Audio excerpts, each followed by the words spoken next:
everyone. Good evening, good evening, good evening, good evening. कैसे हो?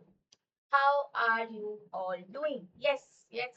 Welcome back to the part 6 of our chapter that is psychological disorders. Yes, I know. मैंने एक हफ्ते से class नहीं ली है. Almost एक हफ्ता हो ही गया है. अब मैं संडे के दिन आके मैंने लास्ट संडे क्लास ली थी और अब एग्जैक्टली संडे को मैंने क्लास ली है. एक हफ्ता नहीं मैंने क्लास. आई नो, बट उसके पीछे एक रीजन था कि जैसा यू ऑल नो कि मेरी क्लासेस होती हैं, मेरे प्रोजेक्ट्स भी होते हैं, मेरे प्रैक्टिकल भी होते हैं. तो बिकॉज ऑफ दैट मैं क्लास नहीं ले पाई थी. यस. एंड इस बार बहुत बैक टू बैक चीजें थी, तो इस वजह से भी I couldn't take your class. लेकिन अब I have like whenever I get time तो मैं आपकी क्लासेस रिकॉर्ड कर लेती हूँ और फिर मैं उसको अपलोड कर दूँ. ठीक है. तो अगर कभी भी ऐसा हो, और पहली बात बहुत सारे लोगों ने टेलीग्राम भी ज्वाइन नहीं किया है, तो मैं उस पर भी बता देती हूँ. तो उस आप लोगों को पता नहीं चलता है कि मैं कब क्लास ले रही हूँ, कब मैं क्लास नहीं ले रही हूँ. तो ये सारी इन्फॉर्मेशन ऑलरेडी वहाँ पे डल चुकी होगी. ओके. उसके अलावा अगर मैं बता दूं, तो अगर आप लोगों के किसी के भी मन में ये वाला ख्याल आ रहा है कि दीदी का बहुत टाइम, दो क्लास ही नहीं लेती हैं, एक क्लास लेती हैं, दो क्लास लेती हैं, फिर गायब हो जाती है 3-4 दिन, तो हमारा सिलेबस कैसे खत्म होगा, तो उसके लिए you don't have to worry. मेरा हेडेक है वो मेरी जिम्मेदारी है कि आपका मैं सिलेबस कंप्लीट करवाऊं. कैसे करवाऊंगी, कब करवाऊंगी, वो मेरी जिम्मेदारी है. आपका काम क्या है, बस मैं जितना पढ़ा रही हूँ उतना उसको पढ़ो. यस. एक हफ्ते मैंने क्लास नहीं ली, आई नो, बट एक हफ्ते में क्या मैंने जितना अभी तक पढ़ाया वो आपने पढ़ा? ये भी बात है. तो क्या मैंने जितना आपको पढ़ाया, क्या आपने उतना पढ़ा? That is the most important part. Okay. अगर पढ़ा बहुत अच्छी बात, बिकॉज अगर साथ साथ रिवाइज करते चलोगे तो आपके लिए बाद में बैकलॉग्स नहीं बनेंगे. लेकिन अगर आपका ऐसा है, ठीक है दीदी पढ़ा रही है, हम सुन रहे हैं, प्रवचन है ना, हम सुन रहे हैं, या नेटफ्लिक्स की सीरीज है हम देख भी रहे हैं वो क्या पढ़ा रहे हैं, एंड देन एग्जाम के टाइम पर हम फिर एक बार पूरा वीडियो देख लेंगे, नहीं कर पाओगे. I am telling. अभी जो चीज तुम्हें इतनी इजी तरीके से पढ़ाई जा रही है, जो तुम्हें अभी इजी थोड़ा बहुत लगेगा एग्जाम के टाइम पे, वही सेम चीज तुम्हें बहुत मुश्किल लगेंगे क्योंकि तुम नहीं पढ़ोगे अभी. तो उस टाइम पे बस you just have to pass the exam, उस पर्सपेक्टिव से पढ़ोगे. एक दिन पहले पढ़ोगे, सारी चीजें ऐसे खिचड़ी बनेगी, एंड देन आप एग्जाम में भी खिचड़ी ही बना दोगे इस चीजों का. ठीक है. तो that's why I am again and again saying कि साथ साथ इसको पढ़ते चलो. ठीक है. ये एक बात हो गई. अब दूसरी बात, मुझे ये बताओ कि how are you all doing, कैसे हो सब? आई एम अज्यूमिंग सब मजे में हो. यस, अच्छे हो. फर्स्ट ऑफ ऑल यस, बहुत लेट से मैं am saying, but yes, happy Sunday, है ना. तो कैसे हो? मजे में हो? कैसा रहा पूरा हफ्ता? यस, कल तो अपन लोगों का इंडिपेंडेंस डे भी था. कैसा कैसा रहा इंडिपेंडेंस डे? सेलिब्रेट किया? हाँ. मोदी जी का तो आपने स्पीच सुना, इंडिपेंडेंस डे स्पीच, 77 मिनट्स की स्पीच थी. पतंग उड़ाया? क्या किया, क्या स्पेशल किया, बताओ कमेंट्स में मुझे बताना. ठीक है. तो मूविंग फॉरवर्ड, जहां तक तुम्हें याद, अगर मुझे तो वैसे उम्मीदें कम है कि तुम्हें याद होगा कि हमने लास्ट क्लास में क्या पढ़ा था. लेकिन फिर भी एक आध बच्चे होते हैं, है ना, जिनको याद होता है. तो चलो मैं तुम्हें याद दिला देती हूँ. परंपरा, प्रतिष्ठा, अनुशासन के हिसाब से हमने लास्ट क्लास में अपन ने पढ़ा था D associative disorders and somatic symptom disorders. Yes और नो? यस. तो लास्ट टाइम पे हमने ये सारी चीजें पढ़ी थी. लास्ट टाइम हमने पढ़ा था कि सोमैटिक सिम्टम रिलेटेड डिसऑर्डर्स क्या होते हैं और डी एसोसिएटिव डिसऑर्डर्स क्या होते हैं. क्विकली एक बार इसका रिविजन कर लेते हैं and then we will move ahead. Okay. तो सोमैटिक सिम्टम क्या होता है? सोमैटिक मतलब बॉडी. तो बॉडीली सिम्टम एंड उससे रिलेटेड डिसऑर्डर्स के बारे में हमने बात करी थी. इसका एक सबसे बड़ा रोल ये है कि यहाँ पे आपको फिजिकल सिम्टम्स हो रहे हैं, आपको फिजिकल कंप्लेंट्स हो रही है, लेकिन उसका कोई फिजिकल या बायोलॉजिकल कॉज नहीं है. ट्विस्ट यहाँ पर ये है. वैसे क्या होता है कि अगर इन्फेक्शन हुआ या वायरस होता है हमारी बॉडी में, एक्सटर्नल कुछ भी, तो उसकी वजह से हम लोगों के अंदर बॉडी सिम्टम्स जैसे कि हेडेक, बॉडी एक, फीवर, ये सब चीजें होती है। लेकिन ये वाला जो डिसऑर्डर है, इट इज समथिंग जहां पर आपको हेडेक, बॉडी एक, फीवर, ये सारी चीजें होंगी, लेकिन उसके पीछे कोई बायोलॉजिकल कॉज नहीं होगा, कोई फिजिकल कॉज नहीं होगा, कोई फिजिकल इंजरी नहीं होगी, कुछ नहीं होगा। तो आप तो बोलोगे दीदी ऐसे कैसे? तो इस तरीके से, क्योंकि तुमने लास्ट टाइम तो क्लास सुनी नहीं थी, है ना? वो इस वजह से क्योंकि यहाँ पर जो भी आपको ये सिम्टम्स हो रहे हैं, इट इज ऑल हियर। आपको यहाँ की जो आपको साइकोलॉजिकल पेन है, आपको साइकोलॉजिकल तकलीफ है, वो चीजें, वो जो तकलीफ है, दर्द है, परेशानी है, वो चीज आपके फिजिकल सिम्टम्स में शो हो रही है। तो डॉक्टर्स के लिए भी it is very difficult for them in order to trace और इन ऑर्डर टू रिपोर्ट कि किस तरीके से आपका ये सिम्टम्स आपकी बॉडी में देखने को मिल रहे हैं। इवन किसी किसी को डाइजेशन का इशू होता है, इट इज नॉट बिकॉज कि वो एवरीडे बाहर का स्विगी जोमेटो करके खा रहा है या नहीं। बहुत टाइम ये होता है कि इंसान कुछ भी बाहर का नहीं खा रहा है, घर का ही खा रहा है, स्टिल उसको डाइजेशन इश्यूज इसलिए हो रहे हैं because something is here. Yes. तो दीज आर द कंडीशन जहाँ पे यू हैव अ, यहाँ पे इंडिविजुअल को एक फिजिकल सिम्टम्स होते हैं, लेकिन उसका कोई physical disease, physical injury, physical कुछ नहीं होता है, स्टिल इंडिविजुअल को हो रहे हैं। तो यहाँ पे इंडिविजुअल को साइकोलॉजिकल डिफिकल्टीज या कंप्लेंट्स होती हैं, और कंप्लेंट किसका करता है? किस चीज की डिफिकल्टी है? साइकोलॉजिकल। कंप्लेंट क्या आती है? फिजिकल। तो क्या इसमें कोई बायोलॉजिकल कॉज है? नहीं। इसके अंदर कौन कौन से हमने डिसऑर्डर्स पढ़े थे, अगर याद है तुम्हें तो? Somatic symptom disorder. Somatic symptom disorder का मतलब क्या है कि बॉडी में सिम्टम्स हैं उसका डिसऑर्डर, मतलब एक इंडिविजुअल को कुछ कुछ सिम्टम्स हैं बॉडी में, जैसे बॉडी एक, हेडेक और बॉडी पेन, है ना?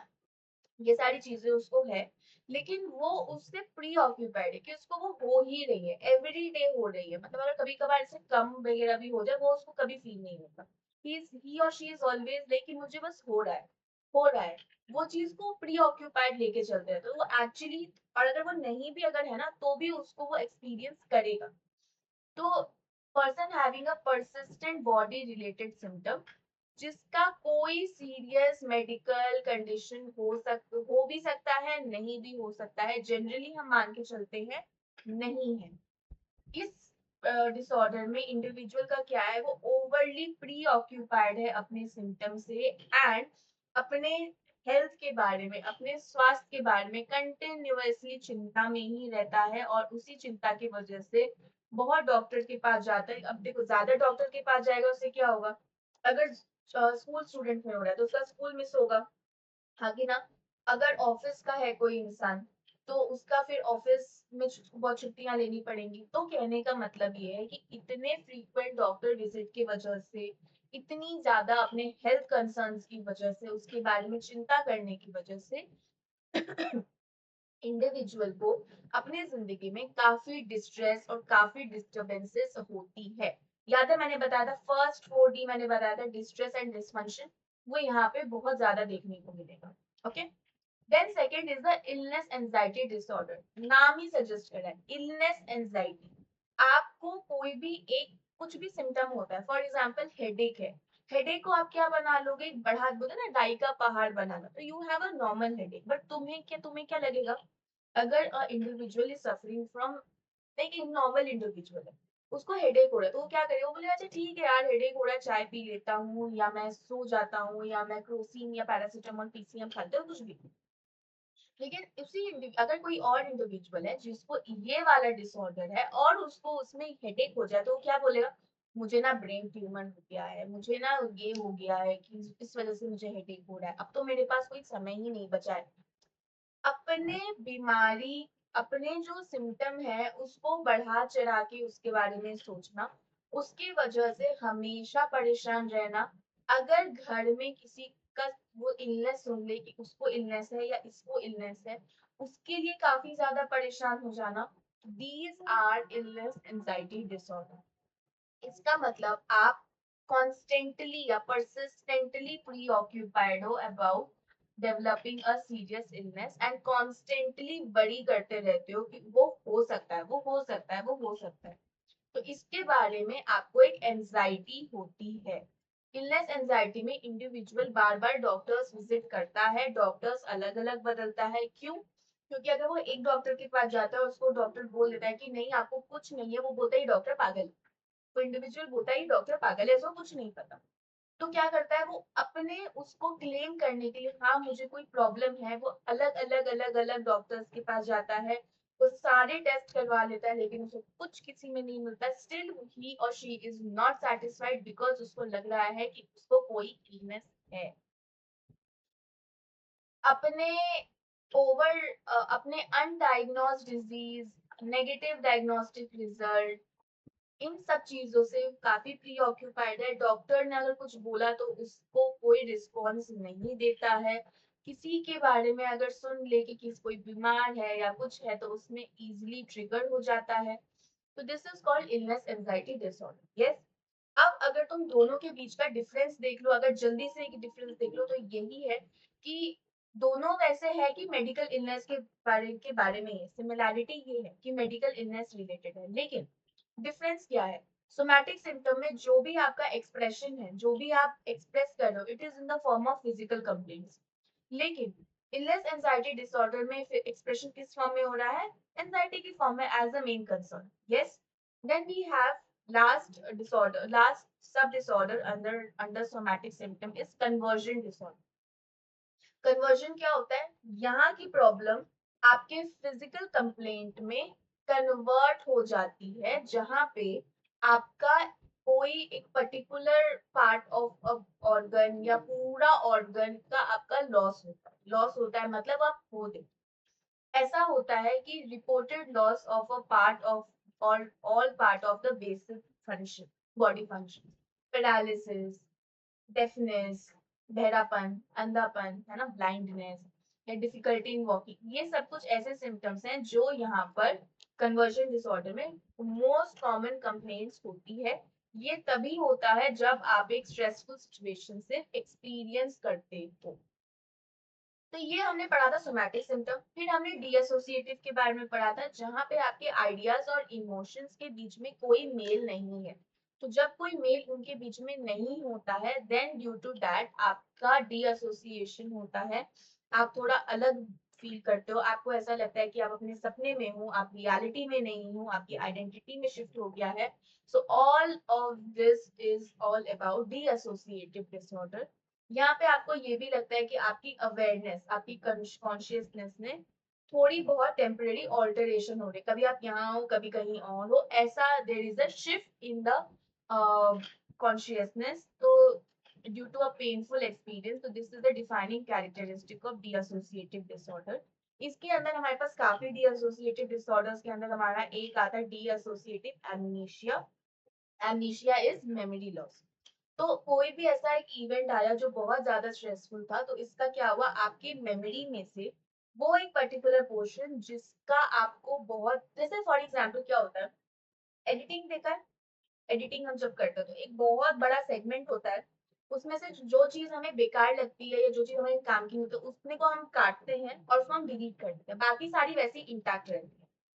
उसी तरीके से डी एसोसिएटिव एमनीशिया में क्या होता है, आपके मेमोरी में एक कोई पर्टिकुलर इंसिडेंट होता है जो बहुत ज्यादा पेनफुल होता है, जो बहुत ज्यादा स्ट्रेसफुल होता है, जो बहुत ज्यादा मतलब जिससे आपको बहुत ज्यादा तकलीफें होती है, तो उसको हम क्या करते हैं, उस पर्टिकुलर सेगमेंट को हम भूल जाते हैं और बाकी सारी चीजें इंटैक्ट रहती है, लेकिन वो पर्टिकुलर इवेंट हम बिल्कुल भूल जाते हैं।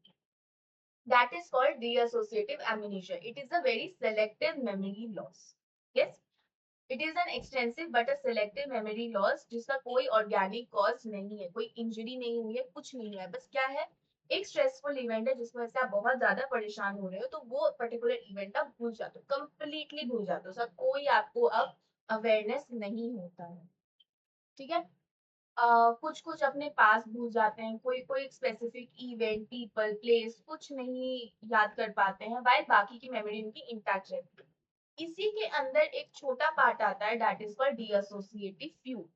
इसका एक इसेंशियल फीचर ये है कि इंडिविजुअल कभी भी अपनी जिंदगी से इतना परेशान हो जाता है कि वो एक नई जगह चला जाता है, घर से भाग जाता है, एक नई आइडेंटिटी, जहां भी भागता है वहां पे एक नई आइडेंटिटी के साथ रहता है, और उसके साथ उसको अपने पुराने जिंदगी के बारे में कुछ याद नहीं होता। लेकिन जब वो जागता है, जब वो होश में आता है, जब उसको वो अवेयरनेस आती है, देन वो अपने पुराने मेमोरी में, पुराने आइडेंटिटी में वापस लौट जाता है। और जब वो आता है तो उसको बहुत ज्यादा ओवरवेलमिंग स्ट्रेस की वजह से ये बेसिकली डिसोसिएटिव फ्यूग होता है। तो इसेंशियल फीचर्स क्या है कि कहीं दूर चले जाना, एक नई आइडेंटिटी क्रिएट कर लेना, और अपनी पुरानी आइडेंटिटी के बारे में कुछ भी उसको याद ना आना। ये जनरली तब खत्म होता है फ्यूग स्टेट, जब इंडिविजुअल अचानक से जागता है और उसको अभी का जो फ्यूग स्टेट की जो आइडेंटिटी थी उसको उसके बारे में कुछ याद नहीं होता। Yes, and due to overwhelming stress ये होता है। फिर हमने पढ़ा था डिएसोसिएटिव मल्टी आइडेंटिटी डिसऑर्डर, या जिसको हम बोलते हैं मल्टीपल पर्सनालिटी डिसऑर्डर। भूल भुलैया का एग्जाम्पल मैंने लास्ट क्लास में दिया था, तो जहाँ पे जो हमारी जो मेन कैरेक्टर थी, विद्या बालन का जो विद्या बालन ने कैरेक्टर किया था अवनी और मंजुलिका का, यस। तो Avni was a main character, yes, और उसके अंदर एक और पर्सनालिटी आ गई थी मंजुलिका। तो दोनों पर्सनालिटी एक ही इंडिविजुअल के अंदर है, लेकिन दोनों एक दूसरे से बिल्कुल वो है, उन दोनों पर्सनालिटीज को एक दूसरे के बारे में कोई आइडिया नहीं। तो जब भी इंसान एक पर्सनालिटी में आता है उसको दूसरे पर्सनालिटी का कोई अवेयरनेस नहीं होता। तो this is the most dramatic. क्यों? क्योंकि ये चाइल्डहुड एक्सपीरियंस की वजह से होता है। ऑल्सो यहाँ पे इंडिविजुअल की ऑल्टरनेट पर्सनालिटीज होती है जिसके बारे में वो अवेयर हो भी सकता है और नहीं, दोनों वाली बात है। And the last was depersonalisation और डीरियलाइजेशन डिसऑर्डर, जहाँ पे इंडिविजुअल को लगता है कि वो अपने आप से और अपने सराउंडिंग से या अपनी रियलिटी से काफी दूर है, उसका और उसके सेल्फ से और उसकी रियलिटी से कोई लेना देना नहीं है। तो यहाँ पे इंडिविजुअल की सेल्फ परसेप्शन चेंज होती है। अगर हम डीपर्सनलाइजेशन की बात करें तो उसकी सेल्फ परसेप्शन चेंज होती है और रियलिटी से उसका टच कंप्लीटली खत्म हो जाता है।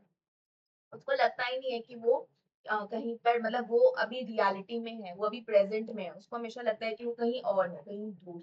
Yes, okay. So with this, ये हमने लास्ट क्लास में पढ़ा था, ये हमारे लास्ट क्लास का पूरा रिकैप है जो मैंने अभी तुम्हें बता दिया। आज की क्लास में हम पढ़ेंगे डिप्रेसिव डिसऑर्डर्स के बारे में।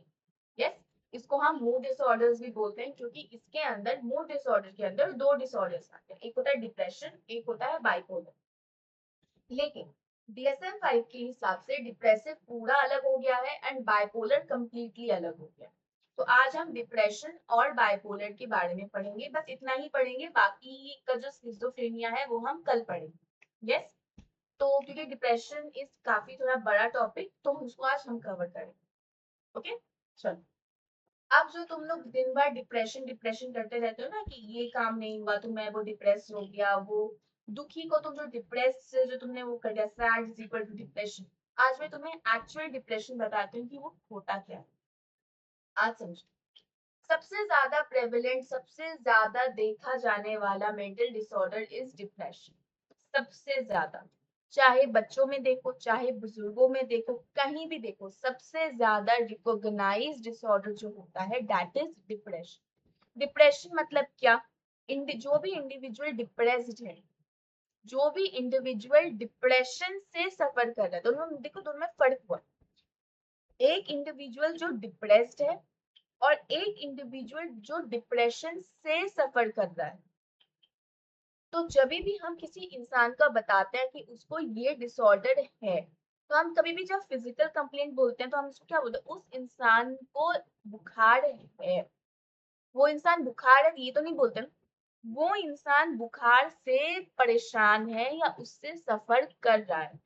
तो the individual is suffering from fever. उसी तरीके से हम यहाँ पे भी बोलते हैं साइकोलॉजिकल डिसऑर्डर्स में कि the individual is suffering from depression. क्योंकि अगर तुम ऐसा बोलो कि द इंडिविजुअल इज डिप्रेस्ड, तो वो डिप्रेस जो है ना, वो उसका लेबल बन जाता है, और वो इंसान हमेशा अपना उस लेबल को अपने आप से हट रखता है साथ में, और उसके लिए वो लेबल से मुक्ति पाना बहुत मुश्किल होता है। तो इसीलिए whenever you are, जब भी आप किसी साइकोलॉजिकल डिसऑर्डर्स के बारे में बात करो कि इस इंडिविजुअल का या किसी भी इंडिविजुअल किसी को आप वो दे रहे हो, परिचय परिचय दे रहे हो कि उसको वो है, वो प्रॉब्लम है, तो आप ये नहीं बोलोगे कि उस इंडिविजुअल को इंटेलेक्चुअल डिसेबिलिटी है या वो इंडिविजुअल इंटेलेक्चुअली डिसेबल्ड है, नहीं, वो इंडिविजुअल इंटेलेक्चुअल डिसेबिलिटी से सफर कर रहा है। This way you will tell it to someone else. Got it? Okay. Depression का मतलब ये होता है कि एक इंडिविजुअल डिप्रेशन से सफर कर रहा है। डिप्रेशन के कुछ कैरेक्टरिस्टिक फीचर्स हैं, जैसे कि नेगेटिव मूड, खराब मूड, खराब बिहेवियरल चेंजेस। तो डिप्रेशन क्या होता है एवरी डे के लाइफ में, अगर आप देखो तो डिप्रेशन एक सिम्टम भी हो सकता है, डिप्रेशन अपने आप में एक डिसऑर्डर भी हो सकता है। सिम्टम भी हो सकता है और डिसऑर्डर भी हो सकता है। मैंने सिम्टम क्यों हो सकता है मैंने बोला, क्योंकि किसी किसी डिसऑर्डर में डिप्रेशन एक सिम्टम का भी रोल प्ले करता है और अपने आप में डिप्रेशन एक डिसऑर्डर भी है। तो depression has a two roles, either it is a symptom और एक वो डिसऑर्डर भी है अपने आप। Yes, okay. अगर हम अपने एवरीडे जिंदगी में देखें तो डिप्रेशन हम बहुत लेमैन लैंग्वेज में यूज कर लेते हैं। अगर किसी का काम नहीं बन पाता, किसी का हार्ट ब्रेक हो गया, किसी की चीज हो गई, तो वी जस्ट से कि हाँ यार वो इंडिविजुअल तो डिप्रेस्ड है। डिप्रेशन बहुत इजीली हम बोल देते हैं, we use depression to refer the normal feelings after a significant loss. हम ऐसे डिप्रेशन यूज करते हैं ना, कुछ भी खो गया, कुछ भी किसी चीज का नुकसान हो गया, उसके as a normal feeling of depression बोल देते हैं। किसी से ब्रेकअप हो गया या हम अपने गोल्स को अटेन नहीं कर पाए तो हम डिप्रेस्ड हो गए। हम इजी लैंग्वेज में ये यूज करते हैं, एवरीडे लैंग्वेज में हम डिप्रेशन ऐसे ही यूज करते हैं। लेकिन डिप्रेसिव डिसऑर्डर होता क्या है, एग्जैक्टली क्या होता है? डिप्रेसिव डिसऑर्डर एक पीरियड होता है जहां पे इंसान का मूड डिप्रेस्ड होता है। उसका हर तरीके के चीज में, जिस चीज से उसको खुशी मिलती थी, जिस चीज में वो उसको, जो चीजें उसको पसंद थी, उन सब चीजों में उसका इंटरेस्ट खत्म हो जाता है, उसकी खुशी खत्म हो जाती है। और इसके साथ साथ उस इंडिविजुअल के और भी अदर सिम्टम्स होते हैं। वो सो नहीं पाता, खा नहीं पाता, उसके बॉडी वेट में चेंजेस होते हैं, बढ़ जाता है या कम हो जाता है, बहुत थका थका वो फील करता है। उसके बाद अच्छे से सोच नहीं पाता है, हमेशा चिड़चिड़े मूड में रहता है। धीरे धीरे उसका बिहेवियर काफी स्लो हो जाता है और कभी कभी उसके अंदर सुसाइडल टेंडेंसीज भी होती है, सेल्फ हार्म टेंडेंसीज भी होती है। अदर सिम्टम्स आर दैट उस इंडिविजुअल को हमेशा ऐसा लगता है कि वो कोई काम का नहीं है, उससे कोई काम अच्छे से हो नहीं पाता, तो वो फीलिंग ऑफ वर्थलेसनेस, उसकी कोई कीमत नहीं है, वो कोई वैल्यूएबल, वो कोई उसकी वैल्यू नहीं है। ये सारे कुछ सिम्टम्स होते हैं डिप्रेशन के। जो आप लोग डिप्रेशन इजीली जो यूज करते हो ना, that is not depression, that is sadness. Depression ये होता है, इंडिविजुअल डिप्रेस्ड है, उसका मूड ही डिप्रेस्ड है, उसका कोई भी काम करने में बिल्कुल इंटरेस्ट नहीं है, चाहे उसकी पसंद का है या नापसंद का है, तो कोई काम करने में अच्छा नहीं लग रहा। उसके साथ साथ उसको ये भी लग रहा है कि उसकी कोई वैल्यू नहीं है, वो हमेशा एक गिल्ट में है, एक अफसोस में है। उसको वो सो नहीं पा रहा, खा नहीं पा रहा, लोगों से बात नहीं कर पा रहा, एजिटेटेड फील कर रहा, उसके पूरे बिहेवियर्स कम हो गए हैं, स्लो डाउन हो गए हैं, बॉडी वेट कम हो गया, हजार चीजें होती है डिप्रेशन में। अगर वो लोगों के साथ भी बैठा हुआ है तो भी वो स्माइल नहीं करता, कुछ बोलता नहीं है, because the person is suffering from severe depression. तो डिप्रेशन एक बहुत बड़ी साइकोलॉजिकल बीमारी है, उसका मजाक ऐसे ना बनाएं, ठीक है? इतना कैजुअली डिप्रेशन यूज मत करो। ओके, इसके कुछ ऐसे फैक्टर्स होते हैं जिसकी वजह से आप डिप्रेशन को कर सकते हो। सबसे इम्पोर्टेंट फैक्टर है जेनेटिक मेकअप। अगर आपके फैमिलीज में ये डिप्रेशन, किसी भी इंडिविजुअल की फैमिली में ये डिप्रेशन चलते आ रहा है, ऊपर से आ रहा है, तो आपके अंदर, उस इंडिविजुअल के अंदर भी वो कुछ जेनेटिक है, वो जीन्स है कि उसके अंदर ये जेनेटिकली डिप्रेशन हो सकता है। डायथिसिस स्ट्रेस मॉडल पढ़ा है, याद है? तो डायथिसिस का क्या मैंने बोला था, डायथिसिस स्ट्रेस मॉडल में डायथिसिस इज व्हाट, कि आपके अंदर वो प्री डिस्पोजिशन है उस डिसऑर्डर की। स्ट्रेस में क्या होता है कि एक ऐसा इवेंट आएगा जो आपके प्री डिस्पोजिशन को एक्टिवेट कर देगा and then you will face और you will suffer from that particular disorder जिसके बारे में आप प्री डिस्पोज थे। यहाँ पे भी वही होता है, जेनेटिकली आपका मेकअप है, ठीक है, जेनेटिक मेकअप है, हेरिडिटरी एक रिस्क फैक्टर है मेजर डिप्रेशन का या अदर डिप्रेसिव डिसऑर्डर्स का।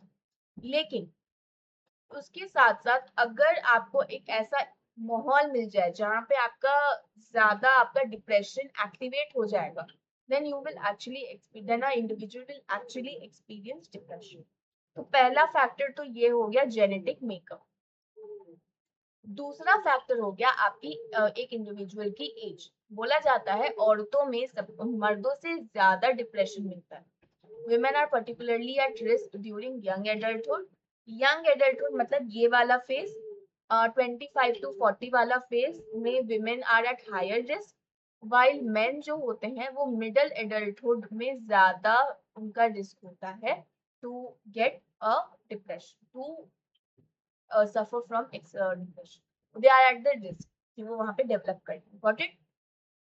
दो फैक्टर समझ में आए, एक फैक्टर हुआ जेनेटिक, एक फैक्टर हुआ एज। अब तीसरा फैक्टर ऑल्सो इज जेंडर, जहाँ पे जेंडर का ये है, जैसे women in comparison to men are more likely to report depressive disorder. Gender एक तो हो गया एज, अब एक हो गया जेंडर। विमेन में ज्यादा विमेन जो है डिप्रेशन रिपोर्ट करती है एज कम्पेयर टू मेन। और कुछ अदर रिस्क फैक्टर ये भी होते हैं जैसे नेगेटिव लाइफ इवेंट और लैक ऑफ सेल्फ कंट्रोल। तो ये कुछ रिस्क फैक्टर हैं जो आपके डिप्रेशन से लिंक्ड होते हैं एंड इसके ऊपर you can expect 2 mark question. मतलब डिप्रेशन पे ओवरऑल एक क्वेश्चन यू कैन एक्सपेक्ट जिसमें आप ये फैक्टर्स के बारे में लिख सकते हो। ओके, तो कितने फैक्टर्स हमने बताए? 1, 2, 3, 4, 5, 5 factors. Genetic makeup, age, gender, negative social support and negative life events. Okay, 5 factors. तो इसके साथ हमारा डिप्रेशन हो गया। डिप्रेशन देखा कितना वो था, अब समझ में आया, डिप्रेशन की रियल पिक्चर मिली। अब डिप्रेशन क्या होता है? Yes, no, maybe. Okay, got it. चलो, अब इसके बाद अपन पढ़ेंगे थोड़ा सा बाइपोलर रिलेटेड डिसऑर्डर के बारे में, है ना। अब बाइपोलर भी हम थोड़ा सा पढ़ लेते हैं।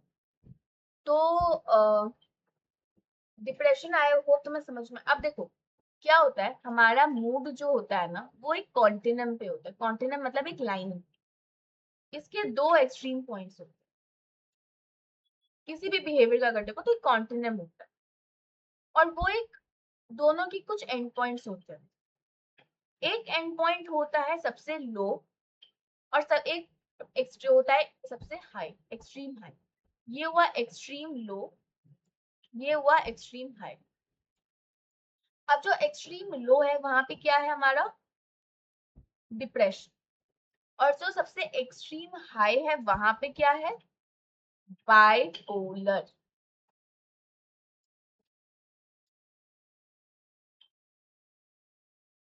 और इसके बीच में है हमारा नॉर्मल मूड। ये है हमारे मूड का कॉन्टिन्यू, है ना। सबसे कम अगर है आपका, अगर मूड यहाँ जाता है इस तरफ तो डिप्रेशन की तरफ यू आर मूविंग। अगर आपका मूड यहाँ जा रहा है तो आपका बाइपोलर की तरफ जा रहा है। और अगर आप बीच में हो तो you have a normal mood. Yes, जिसमें डिप्रेशन भी थोड़ा, वो डिप्रेशन के थोड़े बहुत सिम्टम्स होते हैं, बाइपोलर के थोड़े बहुत सिम्टम्स, ये नॉर्मल है, बहुत चीजें कम नहीं, दोनों की कम सिम्टम्स। अब तुम्हें डिप्रेशन समझ में आया, you got to know what depression is actually mean. अब अपन पढ़ेंगे बाइपोलर क्या होता है। बाइपोलर क्या? बाइपोलर तो टू एक्सट्रीम्स, बाई मतलब टू, तो दोनों पोल पे इंडिविजुअल इज स्विंगिंग, ऑस्किलेटिंग, झूल रहा है। उसमें कभी खुश है, कभी दुखी है, कभी खुश है, कभी दुखी। तो मूड स्विंग सुना है? मूड स्विंग वाले कुछ सिम्टम्स तुम्हें बाइपोलर में बहुत मिलेंगे। तो बाइपोलर में भी एक होता है बाइपोलर 1, बाइपोलर 2, ठीक है। तो बाइपोलर 1 बाइपोलर 2 क्या होता है, लेट्स स्टडी। बाइपोलर 1 डिसऑर्डर में क्या होता है, आपका एक होता है मेनिया और एक आपका होता है डिप्रेशन। तुम बोलोगे दीदी ये क्या मतलब, समझ में नहीं आया। देखो, बाइपोलर इज बेसिकली बाइपोल, मतलब आपका ऑस्किलेट कर रहे हो, कभी यहाँ कभी यहाँ, ठीक है। बाइपोलर में क्या है, एक होता है मेनिया, एक होता है डिप्रेशन। तो कभी इंडिविजुअल यहाँ पे झूल रहा है, कभी इंडिविजुअल यहाँ झूल रहा है, कभी यहाँ जा रहा है, कभी यहाँ। तो इंडिविजुअल ऐसे ऐसे उसका झूल रहा है, वो कुछ नहीं कर सकता, बट वो कभी बहुत ज्यादा खुश हो जाएगा, फिर अचानक से बिल्कुल दुखी हो जाएगा, बिल्कुल दुखी हो जाएगा विदाउट एनी रीजन, बाइपोलर। तो बाइपोलर 1 डिसऑर्डर, अब देखो बाइपोलर भी दो तरीके के हैं, एक है बाइपोलर 1, एक है बाइपोलर 2। बाइपोलर 1 में क्या होता है, आपका आता है मेनिया और डिप्रेशन, ठीक है, जो क्या होता है कब ऑल्टरनेटिवली प्रेजेंट होता है और आपके नॉर्मल मूड को खराब कर देता है। मैनिक सम क्या हुआ इसका मतलब, मैंने क्या बोला, बाइपोलर 1 में क्या क्या है, आपका मेनिया एंड डिप्रेशन, कब और ऑल्टरनेटिवली वो प्रेजेंट होता है, कभी इंडिविजुअल मेनिक स्टेट में होता है, कभी इंडिविजुअल डिप्रेसिव स्टेट में होता है। इंडिविजुअल ऐसे इसमें इसके बीच में झूल रहा है, और इसकी वजह से क्या होता है, उसका जो नॉर्मल मूड है वो खत्म हो जाता है। अब मेनिक एपिसोड्स क्या होता है, वो अपने आप बहुत रेयरली ही आते हैं, मोस्ट ऑफ द टाइम वो डिप्रेशन के साथ ऑल्टरनेट करते हैं। पहले बाइपोलर मूड डिसऑर्डर को मेनिक डिप्रेसिव डिसऑर्डर भी बोला जाता था, ठीक है। तो कहने का मतलब इसमें क्या होता है, मीनिया पता है क्या होता है, मीनिया इज ऑल अबाउट जब तुम हाइपरली एक्टिव होते हो, मतलब तुम इतने ज्यादा एक्टिव होते हो कि तुम खा और तुम सो भी नहीं पाते, तुम खा भी नहीं पाते, तुम्हारे अंदर इतनी एनर्जी रहती है, ट्रस्ट मी, ये होता है मेनिया। मेनिया में तुम इतने ज्यादा खुश रहते हो, इतने ज्यादा मतलब इतना बोलते हो, इतना खुश रहते हो, बहुत बोलते हो, बहुत ज्यादा एक्टिव मूवमेंट होती है तुम्हारी, उस इतनी सारी चीजों पे तुम्हारी एनर्जी कम नहीं होती, एनर्जी बिल्कुल हाई रहती है, खाते नहीं हो, सोते नहीं हो, highly active, hyper hyper hyper active, hyper Pro Max level जिसको हम बोलते हैं ना, वो होता है मीनिया से। और डिप्रेशन उसका क्या है, कंप्लीटली ऑपोजिट। तो इंडिविजुअल इन दोनों के बीच में झूलते रहता है। तो बाइपोलर 1 में मेनिया और डिप्रेशन होता है, बाइपोलर 2 में आपका हाइपोमेनिया, आपका हाइपोमेनिया एंड डिप्रेशन होता है। हाइपोमेनिया मतलब मेनिया का थोड़ा कम स्टेज होता है, लेकिन डिप्रेशन भी प्रेवलेंट होता है। तो ये हो गया बाइपोलर 1, एक होता है बाइपोलर 2 जहाँ पे हाइपोमेनिया एंड डिप्रेशन होता है। फिर आपका ये हो गया बाइपोलर 1, बाइपोलर 2, और एक होता है आपका साइक्लोथिमिक डिप्रेशन। साइक्लोथिमिक क्या, साइक्लो मतलब साइकिल। तो कभी इंडिविजुअल लो मेनिया पे है और कभी इंडिविजुअल लो डिप्रेशन पे, तो इंडिविजुअल उसी के अराउंड घूम रहा है, यहाँ पर डिप्रेशन भी कम है और मेनिया भी कम है, लेकिन इंसान को डिसऑर्डर है, तो वो साइक्लोथीमिक उसमें घूम रहा है। गॉट इट, कभी यहाँ है तो फिर यहाँ जाएगा, फिर यहाँ से यहाँ चला जाएगा, तो that is cyclothymia. Got it. तो यहाँ पर डिप्रेशन और मेनिया दोनों के सिम्टम्स कम इंटेंसिटी के होते हैं। वैसे अगर मैं बाइपोलर की बात करूँ तो यहाँ पे इंटेंसिटी बहुत ज्यादा होती है ना। ये हो गया तुम्हारा बाइपोलर के बारे में, ठीक है। मैंने बाइपोलर 1 बाइपोलर 2 साइक्लोथीमिया बताया।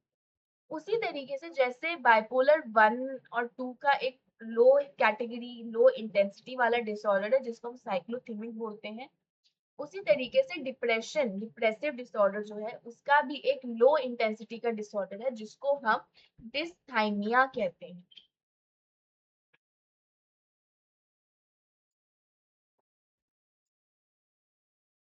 डिस्थाइमिया, डिस्थाइमिया क्या होता है, यहाँ पर हमारा जो डिप्रेसिव सिम्टम्स होता है, जैसे अगर तुमने अगर पढ़ा हो, ये वाला अगर तुम पढ़ो तो तुम्हें इसको पढ़ के समझ में आएगा कि इंटेंसिटी बहुत ज्यादा होती है, हाई लेवल पे होती है।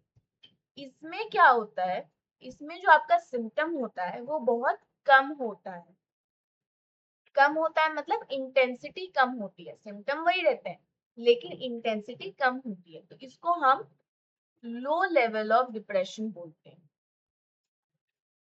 ओके, ठीक है, समझ में आया?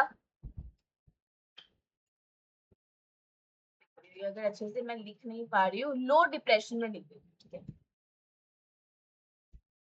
तुम इसको समझ जाओ। ठीक है, इसको बोलते हैं लो डिप्रेशन। क्या? Dysthymia. Normal major depressive disorder is high level का depression. Dysthymia is low level का depression. Bipolar one is mania plus depression, high level का। Bipolar two is hypomania and depression, high level का।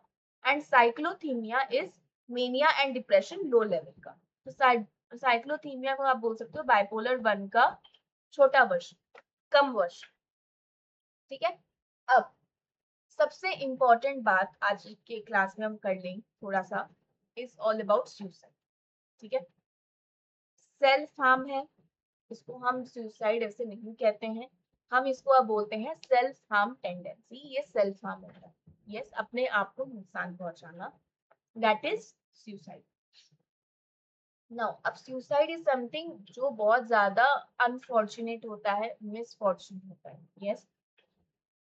कभी भी इंसान इस चीज का शिकार हो सकता है, कभी भी ये चीज जिंदगी में इंसान की हो सकती है, चाहे वो छोटा हो, एडोलेसेंट में हो, बड़े में हो या बुजुर्ग, ये पूरे लाइफ स्पैन में होता है। कब होता है, क्या है ये? इट इज समथिंग जहां पर आपके बहुत सारे factors play a very important role.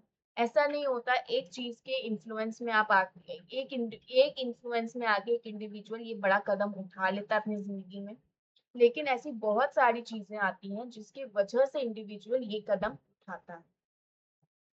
Biologically, genetically, psychologically, socially, culturally and environment, ये 6 फैक्टर्स होते हैं जिसके वजह से इन सब, जब ये 6 फैक्टर्स साथ में मिलके आते हैं और इंडिविजुअल को बहुत ज्यादा प्रॉब्लम फेस करते हैं, प्रॉब्लम होती है इंडिविजुअल को, फिर इंडिविजुअल को ये एक कदम उठाना पड़ता है, यस। ना, कुछ ऐसे रिस्क फैक्टर्स होते हैं इसके पीछे, जैसे जिसकी वजह से ये एक हो सकता है, ये एक कदम लोग उठा सकते हैं। कुछ ऐसे रिस्क फैक्टर्स क्या होते हैं, जैसे कोई मेंटल डिसऑर्डर होना, डिप्रेशन हो गया, अल्कोहल यूज हो गया, कोई नेचुरल डिजास्टर्स को एक्सपीरियंस करना, किसी तरीके के वायलेंस को एक्सपीरियंस करना, किसी चीज का लॉ मतलब कोई किसी चीज को आप खो देते हो, अब एक इंडिविजुअल खो देता है, अब्यूज और लॉस और isolation at any stage of life, या प्रीवियस सुसाइडल अटेम्प्ट्स, ये सब एक स्ट्रॉन्गेस्ट रिस्क फैक्टर होते हैं किसी भी इंडिविजुअल को ये सुसाइड अटेम्प्ट करने की, सुसाइड की तरफ हाथ मतलब कदम बढ़ाने के लिए, वो चीज करने के लिए, ये सारे कुछ ऐसे रिस्क फैक्टर्स होते हैं। I am bit serious here, मुझे यहाँ पे कोई मजाक मस्ती अभी नहीं चाहिए, ठीक है? जब मैं मजाक मस्ती करूंगी तब भी आप भी करोगे, अभी it is something very serious. Okay, तो सुसाइड का तुम्हें समझ में आया कि इट कैसे ये इसका बहुत सारी चीजों से ही इन्फ्लुएंस होता है। इसके रिस्क फैक्टर्स क्या होते हैं, अगर आपको मेंटल डिसऑर्डर होता है और आप जब भी किसी इंडिविजुअल को मेंटल डिसऑर्डर होता है और वो जब उस डिसऑर्डर से उभर के भी आ जाता है तो भी उसको लगता है कि वो अच्छा फील नहीं कर रहा है, एक फैक्टर हो सकता है जिसके लिए वो सुसाइड अटेम्प्ट कर सकता है। पहले से वो बहुत सुसाइडल अटेम्प्ट वो ऑलरेडी कर चुका है तो वो एक स्ट्रॉन्गेस्ट रिस्क फैक्टर होता है। बहुत ज्यादा उसने वायलेंस देख लिया है या उसने कोई चीज सिग्निफिकेंट चीज उसका वो खो दिया है, उसने उस चीज से वो उभर नहीं पा रहा है, तो उसको लगता है कि अपनी जिंदगी लेना is much better than experiencing the pain. तो ये सब कुछ रिस्क फैक्टर्स हैं जो सुसाइड में होते हैं, है ना? और सुसाइड अचानक से नहीं होता है, इसके पीछे कुछ ग्रेजुअली होता है, ऐसे सडनली नहीं होता। ग्रेजुअली मतलब ऐसी बहुत चीजें पास में होती हैं जिसकी वजह से इंडिविजुअल को ये कदम उठाना पड़ जाता है। ये जो बिहेवियर है इसके अंदर काफी ज्यादा चीजें आ जाती हैं, जैसे कैसे आप प्रॉब्लम सॉल्विंग जैसे वो किसी भी प्रॉब्लम को सॉल्व करने में उसको कठिनाई आती है, स्ट्रेस अच्छे से मैनेज नहीं हो पा रहा है, इमोशनली एक्सप्रेस नहीं कर पा रहा है, इन सब चीजों में जब इंडिविजुअल को डिफिकल्टी होती है तो ये बिहेवियर में शो होता है। मैंने क्या कहा, ग्रेजुअली होता है, सडनली नहीं होता। तो ये ग्रेजुअली में ये सारी प्रॉब्लम्स आ जाती है।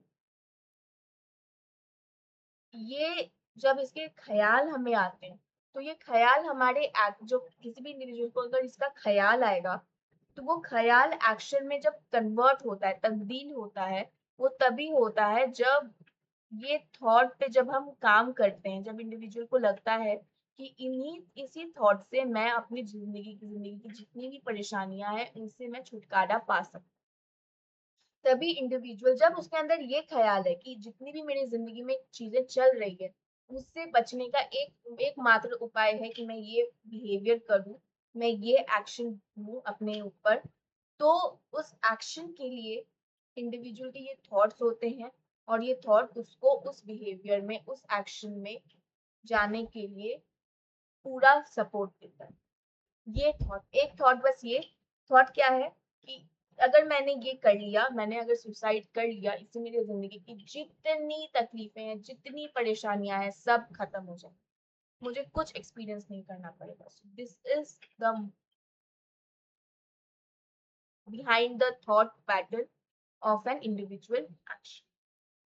अब ये जो थॉट होते हैं, इन थॉट्स में बहुत ज्यादा आपका इमोशन इन्वॉल्व होता है। आप बहुत ज्यादा इमोशनली डिस्टर्ब्ड हो, डिस्ट्रेस्ड हो।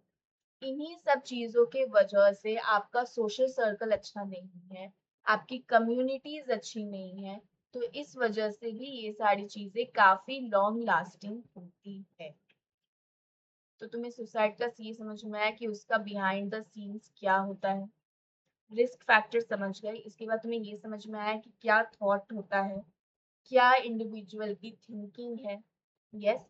अब इसके अराउंड स्टिग्मा भी बहुत ज्यादा है। इवन तो हम कितने भी बड़े हो जाएं, कितना भी हमारी सोसाइटी प्रोग्रेस कर जाए, इसके बारे में स्टिग्मा कभी खत्म नहीं होगा। इससे क्या होता है, ये स्टिग्मा होल्ड करने की वजह से बहुत सारे लोग जो इसके बारे में ख्याल भी लाते हैं ना, वो कभी भी कोई हेल्प सीख नहीं करते हैं और इसी की वजह से समय पे उनको मदद नहीं पहुंच पाती है, and then they take this extreme distance, वो अपनी जिंदगी खत्म कर लेता है। सो कहने का मतलब है कि ये जो स्टिग्मा है ना अराउंड सुसाइड, इसके वजह से ही लोग कभी भी हेल्प नहीं ले पाते। हेल्प नहीं ले पाते तो उनको समय से पहले हेल्प नहीं पहुंच पाती, एंड देन इंडिविजुअल इस ये चीज कर ले। तो उनके बिहेवियर को आइडेंटिफाई करना, उनकी हेल्प करना, उनकी बिहेवियर को मैनेज करना, ये सब सुसाइड प्रिवेंशन में बहुत बड़ा रोल प्ले करते हैं। इसीलिए हमें वल्नरेबिलिटी को आइडेंटिफाई करना पड़ेगा। हमें ये चीज समझनी पड़ेगी ऐसी कौन सी सिचुएशन है, ऐसी कौन सी सर्कमस्टांसेस है जिसकी वजह से इंडिविजुअल को ऐसा फेस करना पड़ रहा है, और उसके लिए हमें कुछ इंटरवेंशन, कुछ स्ट्रैटेजीज, कुछ रेजोल्यूशन हमें कुछ बनाने पड़ेंगे जिससे कि इंडिविजुअल को ये सारी चीजें ना करनी पड़े, है ना, हम उनकी हेल्प कर सकते। तो क्या तुम्हें लगता है सुसाइड प्रिवेंटेबल है? उसको क्या हम ठीक कर सकते हैं? यस, कर सकते हैं, उसको हम रोक सकते हैं। प्रिवेंटेबल मतलब उसको हम रोक सकते हैं। यस। कैसे? उस इन किसी भी इंडिविजुअल को हम एक मल्टी सेक्टर अप्रोच पे वर्क कर सकते हैं, क्योंकि यहाँ पर आपकी पूरी government, media, everyone plays a very important role. WHO जो वर्ल्ड हेल्थ ऑर्गेनाइजेशन है, उन्होंने कुछ इंपॉर्टेंट मेजर्स दिए हैं जिससे कि हम सुसाइड प्रिवेंशन में बहुत बड़ा रोल प्ले कर सकते हैं। एक्सेस ही लिमिट कर दो। जैसे अगर तुम्हें याद हो कोटा के बारे में, तो कोटा में जैसे कि एवरीवन नोज कि वहाँ का सुसाइड रेट बच्चों में बहुत ज्यादा है। वहाँ के बच्चे जब प्रेशर्स नहीं हैंडल कर पाते हैं इतना ज्यादा, तो उसकी वजह से वो सुसाइड अटेम्प्ट कर लेते हैं। तो वहां पर क्या हो गया है, वहां पे जितने भी सुसाइड अटेम्प्ट करने के मीन्स हैं उसको एक्सेस कर दिया, उसको क्या नाम है, रिस्ट्रिक्ट कर दिया गया। जैसे कि कोर्ट रूम में फैंस नहीं होते, सीलिंग से होता है ना, सीलिंग से लोग सुसाइड कर लेते हैं, सीलिंग फैन वगैरह से। तो वहां पे फैन की अब सुविधा नहीं है, या फैन को कम्प्लीटली सील्ड कर दिया है। ना फैन चलेगा लेकिन उसके ऊपर ऐसे ना ग्रिल लगा दिए। ऐसे बहुत सारी चीजें हैं जिससे कि आपका सुसाइड में जिन चीजों से सुसाइड हो सकता है उन चीजों का एक्सेस लिमिट कर दिया जाए। एक रिस्पॉन्सिबल तरीके से सुसाइड को वो रिपोर्ट किया जाए। इसमें अल्कोहल रिलेटेड पॉलिसीज है, इसको लाया जाए। अर्ली आइडेंटिफिकेशन, ट्रीटमेंट और मैनेजमेंट की चीजें करी जाए। हेल्थ वर्कर्स को ट्रेन किया जाए कि वो कैसे सुसाइड को मैनेज कर सके और उसको असेस कर सके। और जो लोगों ने सुसाइड रिपोर्ट करी है उन लोगों का ध्यान रखा जा सके और उनको कम्युनिटी सपोर्ट दिया जाए। जिन्होंने ऑलरेडी अटेम्प्ट करा है, अटेम्प्ट करने की कोशिश करी बट वो नाकामयाब रहे, उन इंडिविजुअल्स की देखभाल करना और उनको एक कम्युनिटी सपोर्ट। ये सारे कुछ ऐसे मेजर्स हैं जो डब्ल्यूएचओ ने सुसाइड प्रिवेंट करने के लिए दिए। अब अगर मैं बच्चों की बात करूं तो बच्चों के अंदर सुसाइड कब होता है? जब वो बहुत ज्यादा परेशान रहते हैं, जब उनको लगता है कि उनके हाथों से चीजें निकल चुकी है, वो अब कोई चीज नहीं कर सकते हैं, तब उसकी वजह से इंडिविजुअल को ये कदम उठाना पड़ता है। मोस्ट इम्पॉर्टेंट एस्पेक्ट इस इंडिविजुअल को जब लगता है उसकी सेल्फ एस्टीम, सेल्फ उसकी जो वैल्यू है अपनी नजरों में वो गिर चुकी है, उसकी अब कोई वैल्यू नहीं। जब वो वर्थलेस फील करता है तो उसको लगता है कि जब मेरी कोई वर्थ ही नहीं है, जब मेरी कोई वैल्यू ही नहीं है, तो मुझे इस दुनिया में रहने का कोई हक भी नहीं। तो कुछ इंडिविजुअल्स ऐसे होते हैं, कुछ ऐसे स्टूडेंट्स होते हैं जिनके अंदर जो लोग एक परेशानी से सफर करते हैं, तो हमें उन इंडिविजुअल्स को आइडेंटिफाई करना है। अगर देखो इन्हीं इंडिविजुअल्स के अंदर सुसाइडल सिम्टम्स देखने को मिलते हैं जिनके कुछ ये चेकलिस्ट होती है जो हमें समझने पड़ेगी। कौन से ऐसे स्टूडेंट्स हैं?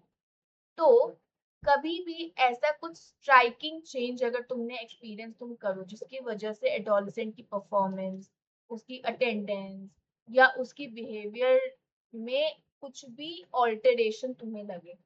कोई तुम्हारा दोस्त है, अचानक से उसने स्कूल आना बंद कर दिया, उसकी पूरी एकेडमिक परफॉर्मेंस खराब हो रही है, उसकी अटेंडेंस पे पूरा इफेक्ट पड़ रहा है, उसका बिहेवियर भी बहुत उखड़ा उखड़ा सा है, वो सारे इंडिविजुअल उस इंडिविजुअल को थोड़ा गौर करना पड़ता है। ये सब कुछ स्ट्राइकिंग चेंजेस हैं, कुछ ऐसी चेंजेस होती है जिनका इन तीन चीजों पे असर देखने को मिलता है। क्या है ये चेंजेस? जिस भी चीज में उसको इंटरेस्ट आता है उसको इंटरेस्ट नहीं आ रहा, पढ़ना अच्छा नहीं लग रहा, एफर्ट्स कम हो रहे हैं, क्लास में वो मिसबिहेव कर रहा है, अचानक बहुत ज्यादा एब्सेंट है, ड्रग और स्मोकिंग वगैरह में ज्यादा इन्वॉल्व हो गया। अगर कोई भी इंडिविजुअल, कोई भी स्टूडेंट इन छह चीजों में इंडल्ज्ड है और इन तीन चीजों की वजह से उसका परफॉर्मेंस, अटेंडेंस और बिहेवियर में बहुत ज्यादा अफेक्ट दिख रहा है, तो वो इंडिविजुअल को काफी ज्यादा परेशानी है, तकलीफें हैं।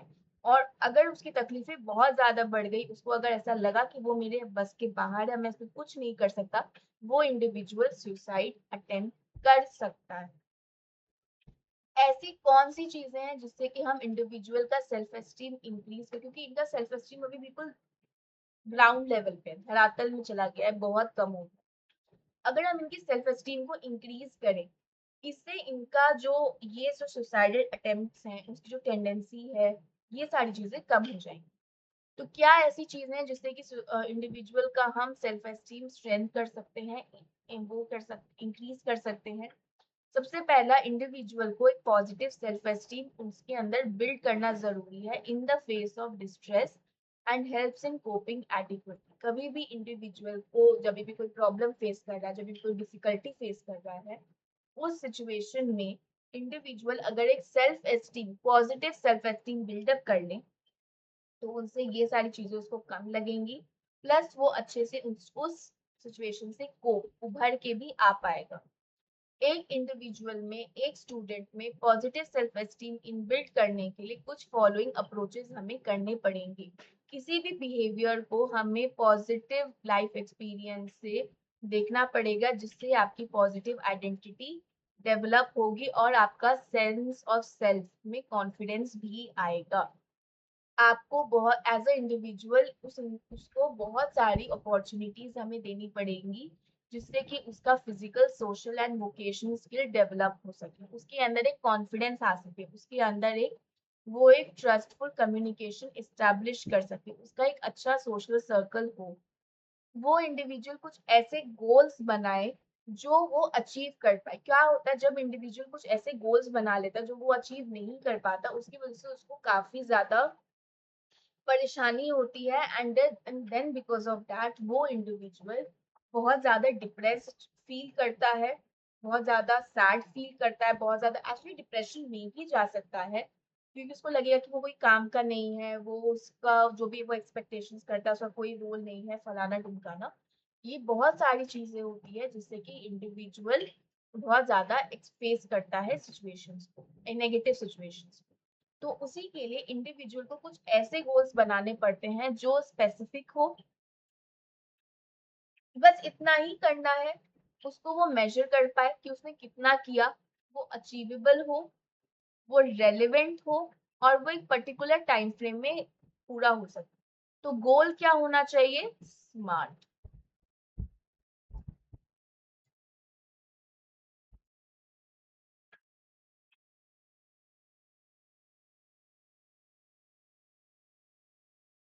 स्मार्ट होना चाहिए, ये जो गोल्स होने चाहिए ये स्मार्ट होने चाहिए। स्मार्ट मतलब specific, measurable, achievable, relevant and in the particular time frame के अंदर होना चाहिए।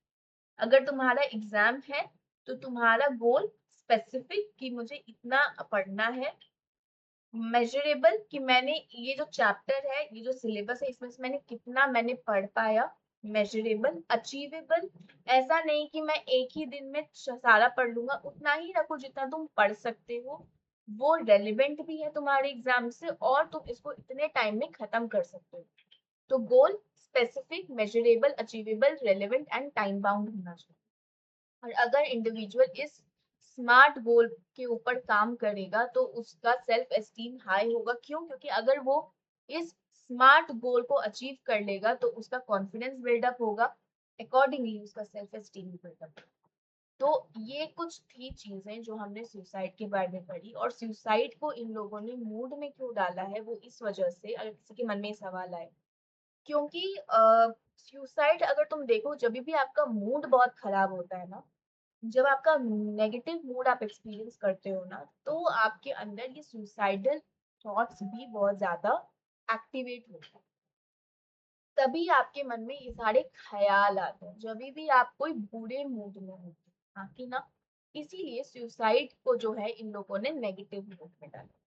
सुसाइड के ऊपर you can expect a question, but ये एप्लीकेशन बेस्ड क्वेश्चन आ सकता है, ऐसा कोई जरूरी नहीं है डिप्रेशन के ऊपर या बाइपोलर के ऊपर।